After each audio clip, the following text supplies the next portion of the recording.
প্রশ্ন এসেছে কার উপর হজ ফরজ।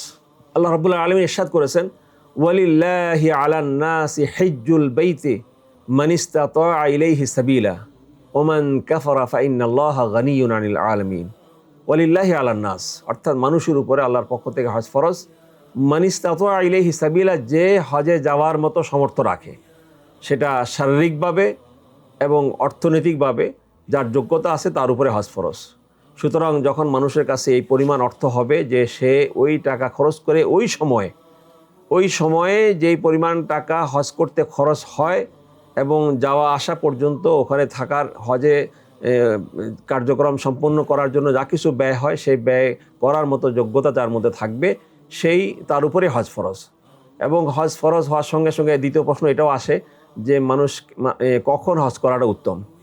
যখনই হজ ফরজ হবে তখনই তার হজ করে ফেলাটা সবচেয়ে উত্তম। কেননা হতে পারে, নবীজি বলেছেন, যে ব্যক্তির কোনো বাধা নাই এবং কোনো অসুস্থতা নাই, তারপরও সে হজ করলো না, সে যদি মারা যায়, সে ইহুদি হয়ে মারা গেল নাকি নাসরা হয়ে মারা গেল, আমার যায় আসে না। সুতরাং হতে পারে যে তার জীবনের কোনো গ্যারান্টি কারোই নাই।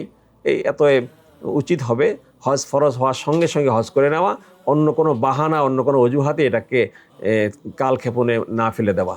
আল্লাহ তাআলা আমাদেরকে সঠিক সময় হজ করার তৌফিক দান করেন।